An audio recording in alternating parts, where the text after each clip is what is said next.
everyone. Can you hear me? Great. I'm a little bit shorter. Hola a todos, bienvenidos. My name is Jacqueline Flores, and I'm the LTC producer. Welcome. Welcome to the Latinx Theatre Commons María Irene Fornés Institute Symposium. The Fornés Institute is an initiative of the Latinx Theatre Commons, and it aims to preserve and amplify María Irene Fornés, her legacy as a teacher, mentor, and artist throughout workshops, convenings, and advocacy. Some of you may be here because of your Fornesian studies and admiration to La Maestra. Some of you may be here because you've been part of previous LTC convenings. Regardless, I know this is a challenging and demanding time for everyone, and I appreciate you all joining either in person or via the live stream on HowlRound. I'm so grateful to be sharing space with you all today. Convening is a tactic of resistance, survival, and transformation. When we come together, we are able to transform things, and I'm looking forward to seeing the transformations that happen throughout the day and beyond within your own practices and communities. So I'm going to share a little bit about what the LTC is, in case you are not familiar. For those that don't know, the LTC stands for Latinx Theatre Commons, and we are a commons, which means we are a digital, virtual, and public square. By being a part of this event, you are part of the commons. If you post on our Facebook page, read a piece on HowlRound about Latina theater, you are a member of the Commons. Anyone with anything to say or do related to Latinx theater that chooses to use our public square is a member of the Commons. There are no dues, there is no acceptance process. If you're here, you're in the Commons, and we are so happy you are here. A Commons is a resource owned by no one that benefits everyone. In a Commons, we all manage those resources. And in the LTC, those resources are managed by a steering and advisory committee. The LTC uses a horizontal rather than vertical power structure. Our programming is decided and curated by a steering committee of 46 people, with a little help along the way from yours truly. The steering committee is made up of volunteers who believe in the mission of the LTC and help continue to push it forward. The LTC also has an advisory committee of 36 members, and they are those who have served on the LTC steering committee previously and whom I am grateful to lean on for guidance and advice. So if you're part of either of these committees, can you please stand? Steering or advisory members?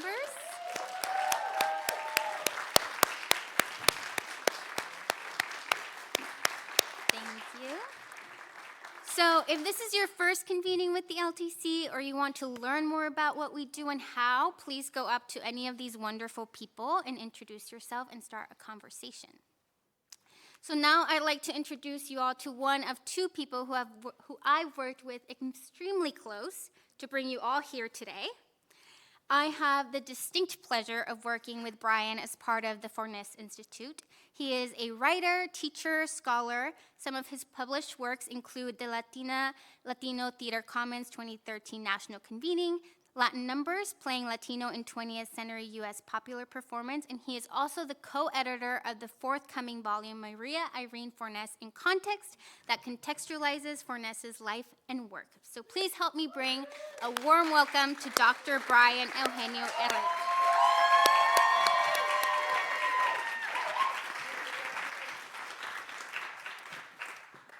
Good morning.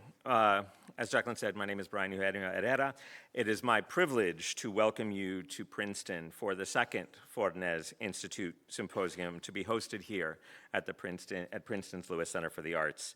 Thanks to our many Princeton sponsors. This is the requisite obligation, like I have to say these things, but I'm thrilled. I'm thrilled to acknowledge these partners in particular because when asked, they said yes without hesitation. The Efron Center for the Study of America, the Program in Gender and Sexuality Studies, the Program in Latino Studies, the Program in Latin American Studies, the Department of Comparative Literature, and especially the Humanities Council. Special thanks to Mary O'Connor and Joe Fonseca for helping us coordinate everything, for supporting our efforts to be as hospitable as possible. We owe a great deal of thanks to Kim Wassel. She's the one keeping you fed and hydrated all day, so thanks to her. For Chloe Webb, Carmelita Becknell, Kay Richardson, Matt Pilsner, Tori Drum, and the staff here in the front of house at the LCA, their professional production support. It's a great gift to be working here because I know I have extraordinarily deft and skilled, I left off Milan Eldredge, deft and skilled professional partners that if I reach out a hand, there's going to be a hand to meet me. And also to the student volunteers and other staffers who will be around helping you all to get to know where you go next, many of whom will be wearing little tigers on their things. If you see a little tiger on a name tag, they probably know where the bathroom is. And other keys questions, like that's a crucial piece. So if there's a little tiger on the pin, if you are a Princeton person or if you feel like you know where the bathroom is, go get your tiger sticker. So how did the Fornés Institute come to this moment, our second symposium at Princeton? In 2013, I attended the first LTC national convening in Boston, both as an invited participant and as the event's official documentarian. At the time, the 2013 convening was the first major intentional gathering of Latinx theater makers in over 25 years. At the end of our 3 days in Boston, we began what has become a defining tradition of the LTC. In the final session, all the participants gathered and set our intentions on how we intended to advance Latinx theater in the US in the immediate foreseeable future. This practice of convening as the final moment and setting intention is something that we will have a soft version of later today, so please carry what you want to carry forward and maybe use the final moment of toast to set your own intentions. But in 2013, I wrote my two things, what I was going to do on a slip of paper. One was to write up the narrative report on the 2013 convening. I had been contracted to do so, so that one was easy. But then I made a very clear commitment that I wanted to tend to a particular spark that had happened unexpectedly at the convening, and that was the conjuring of the idea of the Fornés Institute. You see, Fornés was not at the convening in person, though her presence was most emphatically. Her name was invoked, her experience of her. There was a sort of remarkable spontaneous moment when she manifested in an extraordinary way. But she was everywhere, and yet, it was interesting. But in one session I happened to be in with people like Lou Moreno and Lisa Portes, a group of us wondered aloud, if there's an O'Neill Theater Center, why isn't there something equivalent for Fornés? And somebody in that circle said, like the Fornés Institute. And so it happened. The Fornés Institute, as an idea, was conjured. And so back to the intentions. I completed and published the convening report about 2 years later in 2015, but in 2025, 10 years after that and a dozen years after the convening, I find myself still tending to the spark of the idea that is the Fornés Institute. This institute, crucial to know, like Fornés, defied institutionalization. But over the last decade or so, with the invaluable support of the LTC producers Abigail Vega, Armando Wipe, and with the incomparable Jacqueline Flores, we've come to understand a little bit better what the Fornés Institute is. As I understand it, the Fornés Institute is an ever-evolving, intergenerational, interdisciplinary, and international constellation of artists, academics, and advocates from within and beyond the Latinx Theatre Commons, including veteranas and senior scholars, as well as students and early career artists, all engaging those who knew Fornés well or studied with her, along those who mostly only know her through the reverberations of her plays or her pedagogy, but all who are united in their passion to evince, amplify, and uplift the legacy of María Irene Fornés. This group of passionate volunteers meets remotely on a monthly basis to share updates about all that we can report on what's going on in the world of Fornés, tracking and promoting productions, highlighting emerging scholarship, sharing resources for producing and teaching Fornés plays, et cetera, et cetera. Many of these efforts are documented on our website at fornesinstitute.com. Check it out. The Fornés Institute, though, this ad hoc assemblage of around 50 or so Fornesians, if you are, and in the spirit of the Commons, if you've ever been to a Fornés Institute meeting, you are part of the Fornés Institute, please stand.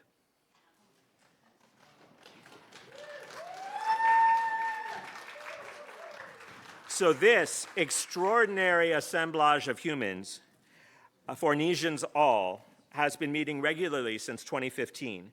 We had our first independent convening here at Princeton 7 years ago. An event that had happened was also the revolt of me sort of saying out loud in an intention moment at the 2015 LTC Carnival, like, we're going to have a new building in 2017, 18. Why don't we do a thing? So that was the first 2018 symposium. That LTC symposium, some of you were there, included performances, workshops, cafecitos, meals, several student productions, including an original commissioned play by our own Magdalia Cruz, directed by my Princeton colleague Elena Arauz, and produced by the Princeton Theatre Program at the Berlin Theater at the MacArthur Theater Center. At that convening, the intention I set for myself was to publish something about Fornés, which I had yet to do. A commitment when I made that commitment, I thought it was about this talk I had just given earlier in the week about thinking between Baldwin and Fornés. I published that piece, but little did I know that I would get an email, faithfully, from my fellow Fornés Institute co-champion, Ann Garcia Romero, saying, I got this email from Cambridge University Press. They want me to edit this thing in their context season about Fornés. You want to join me? And so we now have, a number of years later, María Irene Fornés in context, slated for digital and hardcover publication in just a month or two. Discount flyers and perusal copies available for your review in the forum. And it features the work of more than 30 artists, advocates, and scholars, many of whom are joining us today. Again, if you are a contributor to the volume, please stand.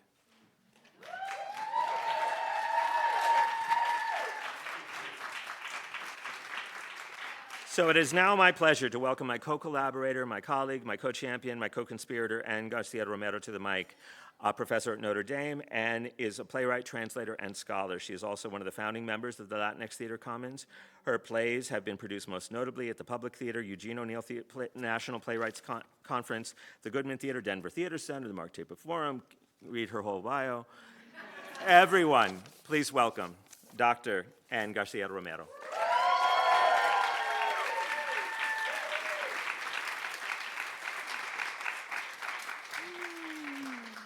Thank you so much, Brian and Jacqueline, and thank you all for joining us today. It's a pleasure and a joy to see so many familiar faces and to meet so many new people today in the service of our beloved María Irene Fornés.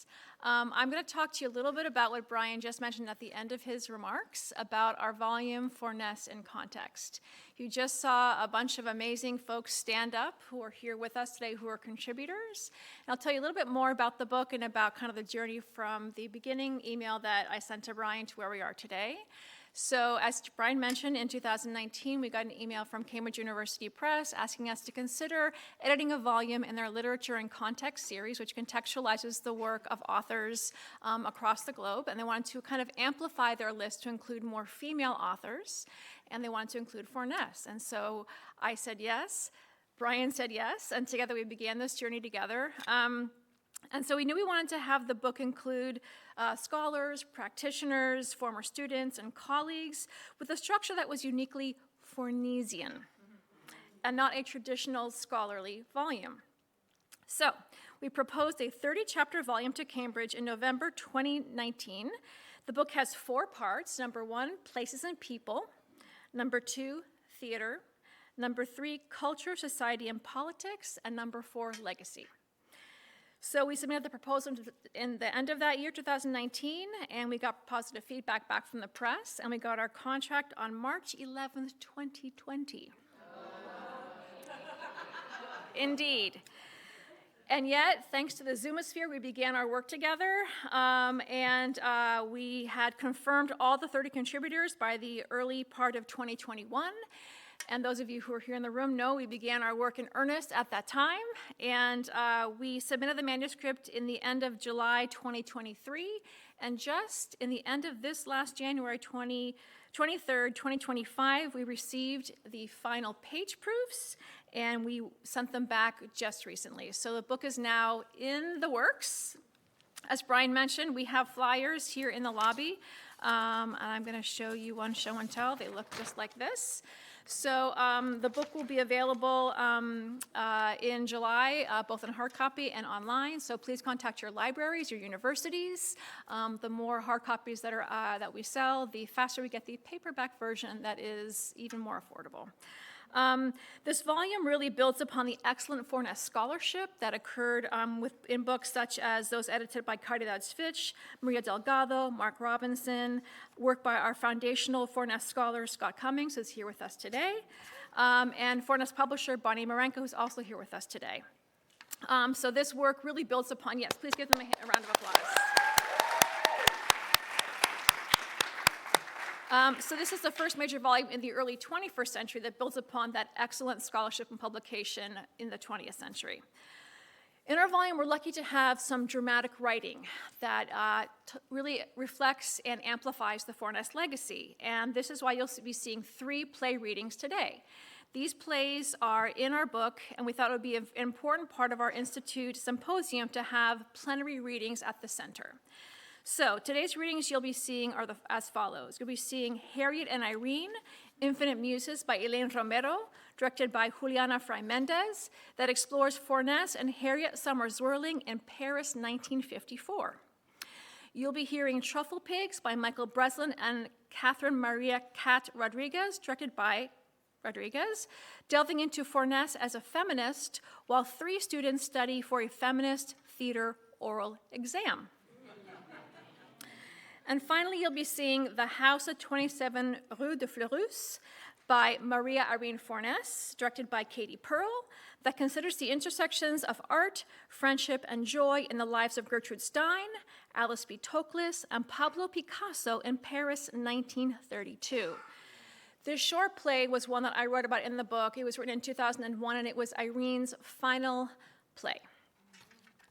Another piece in our book of dramatic writing is a screenplay by Michelle Memran and Katie Pearl, reflecting footage from their award-winning documentary, The Rest I Make Up, directed by Michelle Memran, produced by Katie Pearl.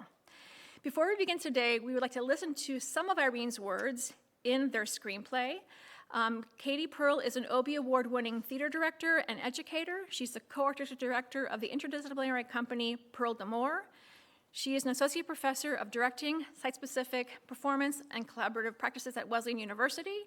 And Michelle Memran is a documentary filmmaker, journalist, and artist working in dementia advocacy. She's currently an Atlantic Fellow for Equity in Brain Health at the University of California, San Francisco. Please help me welcome Michelle Memran and Katie Pearl.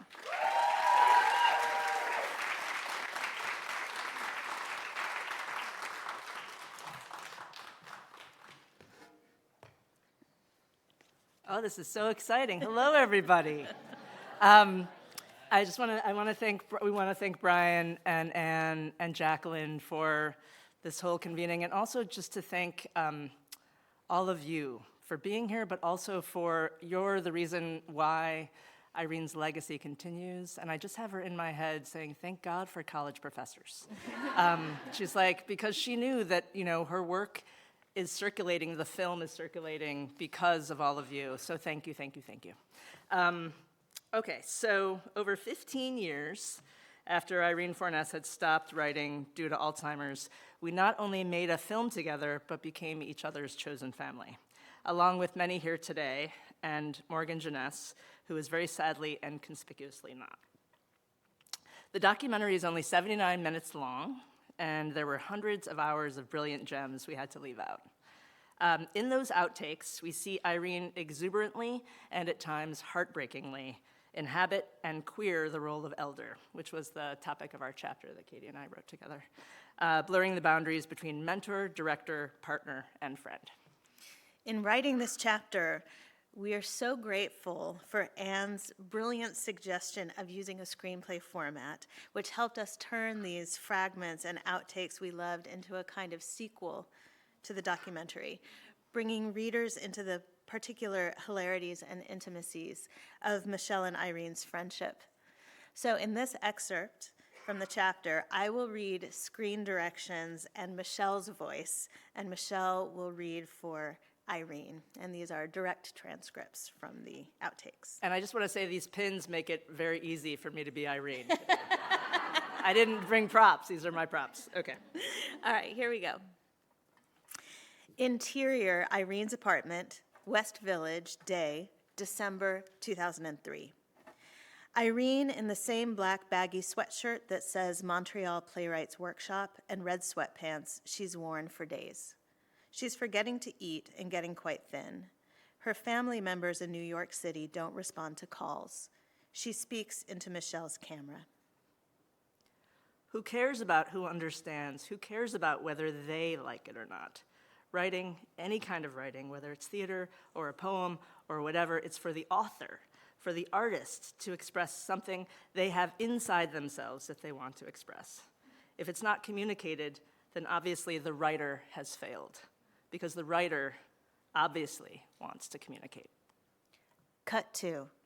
Interior, Irene's apartment, West Village, day, February 2004. Irene alone in her apartment. The phone rings. This is Irene on the phone. Are we going to work today? Yes. Michelle walks in with a stacked turkey sub from the corner deli, happily unaware that there is nothing worse than filming anyone eating.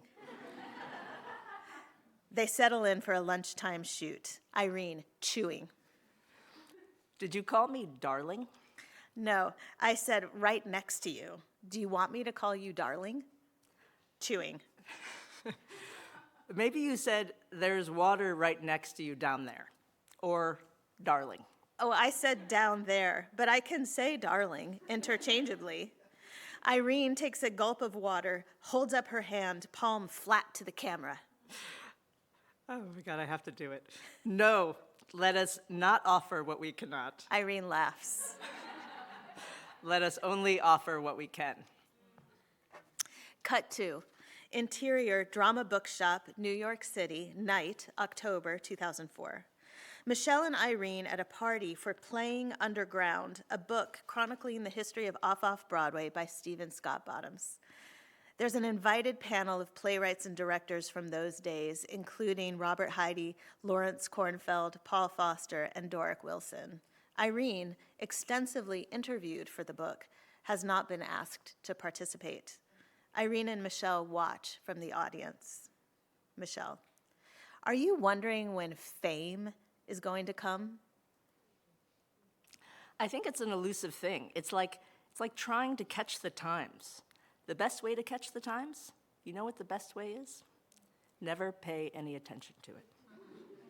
Let the times take care of itself, and you take care of yourself. Because you can never understand or figure out how time is going to turn things upside down. You can never know that everything that was desirable 2 years ago is going to be desirable 3 days from now.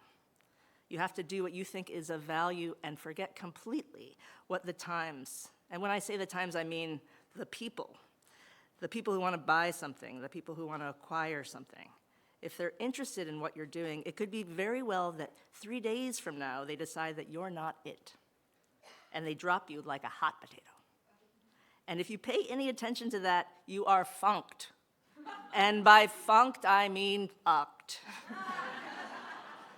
If you never find out what is of value in you to examine and to write about, you will never be of any interest to anyone else in the world.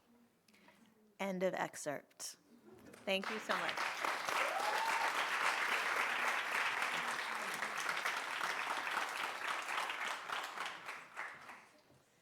So a brief bit of logistics. Thanks everybody for being here, and thank you for that. Thanks for for guiding our impulse to bring Fornés' voice and spirit into the space in such a vivid and beautiful way.